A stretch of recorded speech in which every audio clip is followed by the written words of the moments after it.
The college football season has come to a merciful end for Sooner Nation, producing plenty of frustrating moments, including a losing record for the first time since 1998. We're going to break this team down by position and coaching staff to truly see if Team 128 failed this semester. Grading is on an A to F scale, starting on the offensive side of the ball. As the leader of the offense at quarterback, Dillon Gabriel was who he is. His completion percentage, total yards, and quarterback rating were similar to his career averages at UCF.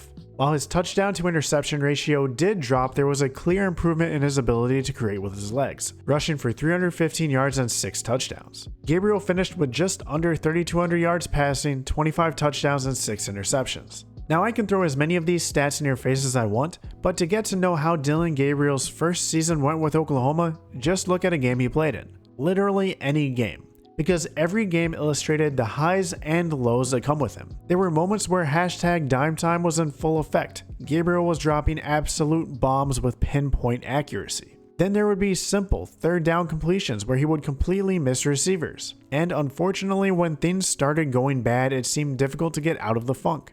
I'll say this, Dillon Gabriel wasn't perfect. He did not play at the Heisman level that Oklahoma fans have become accustomed to at the position. But I do feel that a lot of the criticism he has received from Sooner Nation this year has been harsh. Did I sometimes scream a few choice words at my television after he overthrew a wide open go route? Absolutely. But on the whole, he had a decent first year, all things considered. The QB room outside of Gabriel left a lot to be desired. I'll leave it at that. I had been screaming from the rooftops all offseason that Eric Gray had the potential to be a great back, and thank goodness he proved me right because it was one of the few bright spots of the year. Gray used his patience and vision to carve up defenses all season to the tune of just under 1,400 yards and 11 touchdowns. Watching Gray navigate opposing defenses was truly a pleasure throughout the year. And true freshman Javante Barnes, while understandably less polished, proved he can be a force as well, carrying the ball over 100 times for just over 500 yards and 5 touchdowns. Marcus Major wasn't able to contribute as much as I would have liked to see, but it was in part due to an injury that he battled through the season.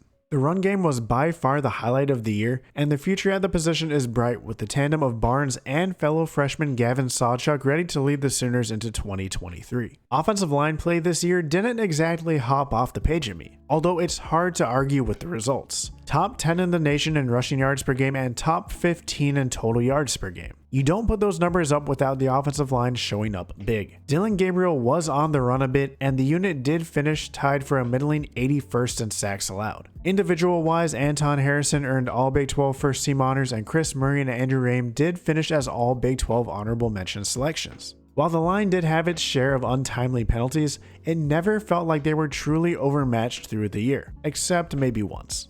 Despite having his most productive season yet, it felt like a disappointing one for Marvin Mims, mainly because it had the potential to be so much better. Between some uncharacteristic drops and some missed connections with Gabriel, who by the way is Mims' third different quarterback in 3 years at Oklahoma, it wasn't easy. But Mims came up with some of the most impressive catches of the year, finished with over 1,000 yards, and earned himself an all Big 12 first team selection. Outside of Mims, the second leading receiver was at tight end, who I'll get to in a minute, followed by Jaleel Farouk, Drake Stoops, and Theo Wease. Jaleel was a playmaker, and it was clear Jeff Levy was trying to get the ball in his hands in creative ways. Stoops ran great routes and caught most everything that was thrown his way, and Theo showed signs but unfortunately was only available for 7 games and was never able to truly blossom during his time in Norman. Unfortunately, the receiving core was about as consistent as the season. At times they were rolling, and at others it looked like their timing and rhythm were way off. Finally, tight end, aka Braden Willis. Coming back for a 5th year and being the captain of one of the worst teams in recent memory might sting, but it will definitely fill his pockets.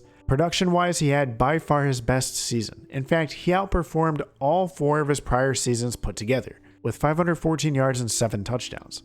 Not to mention, he helped pave the way for Eric Gray's career year as well. He even got to spend some time at QB1. Willis was a guy who rarely made mistakes, did his job effectively, and stepped up wherever he was needed. The offensive side of the ball was far from perfect, but there is no doubt that this was the strength of the team. The bar for offenses is set pretty high in Norman, and I believe this one earned a solid B. And now we move to the defense. We start with the heart and soul of any defensive unit, the defensive line.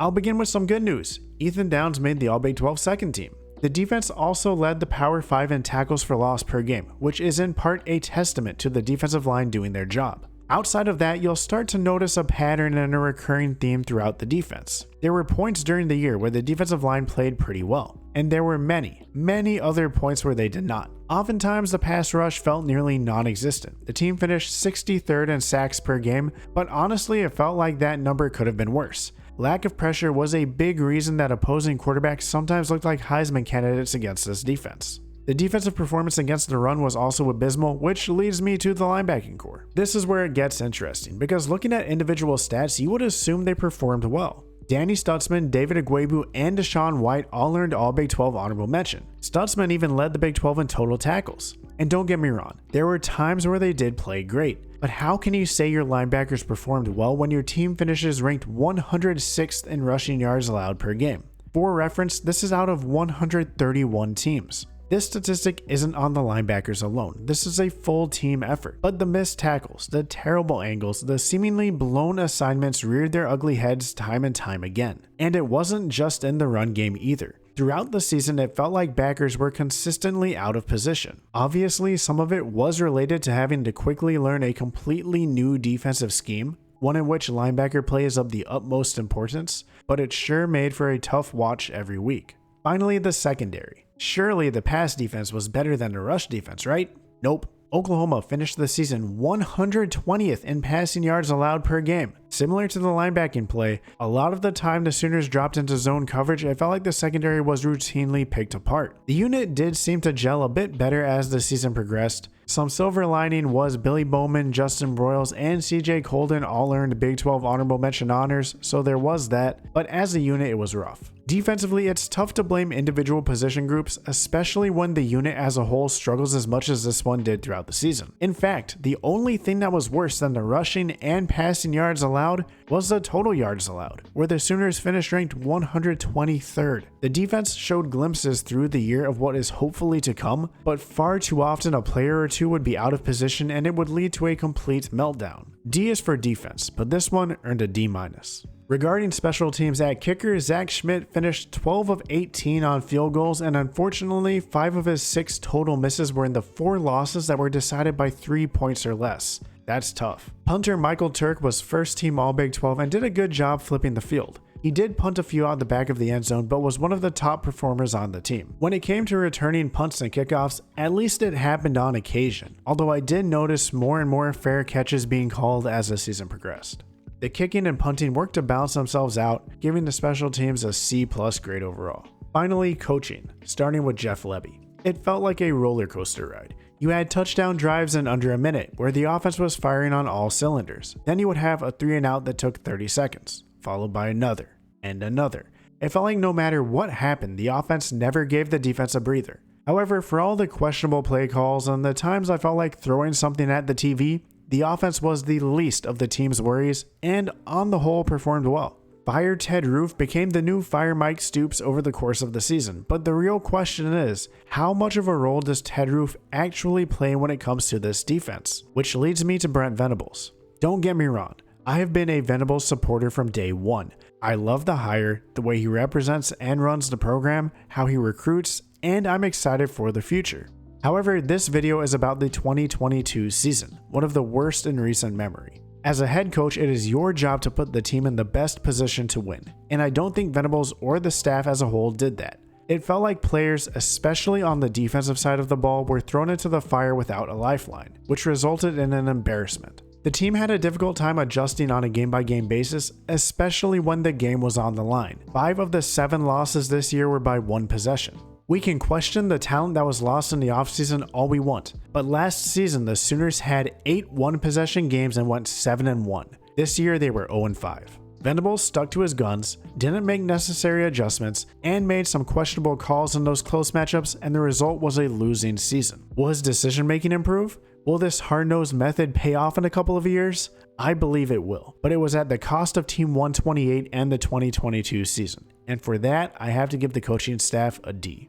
I'll close with a positive. While the 2022 season itself was a complete failure, I do think it will play an important role for the program moving forward. Culture is being built, schemes are being installed, and I firmly believe we will see big improvements in 2023.